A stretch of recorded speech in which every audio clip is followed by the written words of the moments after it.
tumayong balahibo ko nun, sir, noong panahon na nakita ko, naku, andyan yata si VP Sara, andyan si Bongo nakapasok na. Ang penalty nito ay 4 na taon nata na kulong. Who gave you the order? I take my orders from the Chief of the Philippine National Police. So, Chief PNP. Ang ano po namin is really to assist ang PCTC po. Kaya nga. Oh, PCTC, did you or did you not give the order to General Marbil? No. No. So, General Marbil, are you lying? General Torre, may violation ho ba sa arrest ni former President Duterte?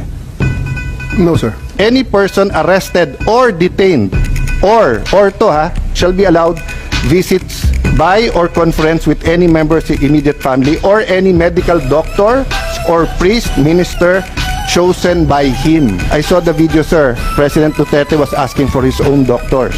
Sir, we have substantial doctor. Ang sabi kasi dito, his choice, hindi nyo choice. I saw the video wherein you're saying 2-star, ako na nagdedesisyon, I will not allow VP Sara in. Tama? Yes, sir. Hindi ba siya anak? Nung nakita ko tong batas na to, nakalagay, pag anak, you cannot stop them. Ang penalty nito ay 4 na taon nata na kulong. Bawal na pigilan yung anak na bubisita. So, it's your call to violate the law. Yung Dr. Suba ni President Duterte certified him fit to travel. It's not part of the procedure for his private doctors for that to do that, sir. It will be the government doctors who will be No, taking that's not that, sir. true, sir. Ang nakalagay ho dito sa batas, it can be his doctors. Magiging inutil yung batas if you invite your doctors and then they cannot certify. So, mangyayari nun, if they certify hindi pwede, sinertify ng government doctor pwede, korte ang magsasabi at kakasuhan yung doktor na nagkakamali. But if you tell me, sir, okay naman siya, o tignan mo. The law is clear eh. Hindi naman ikaw magsasabing sufficiente, hindi.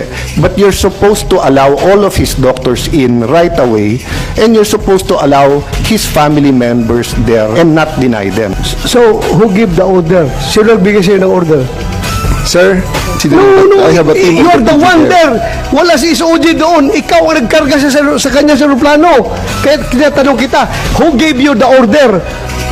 Still, sir, I take my orders from the Chief of the Philippine National Police. So, Chief PNP. It's always the guidance that ang ano po namin is really to assist ang PCTC po. Kaya nga. Oh, PCTC, did you or did you not give the order to General Marbil? No. No. So, General Marbil, are you lying?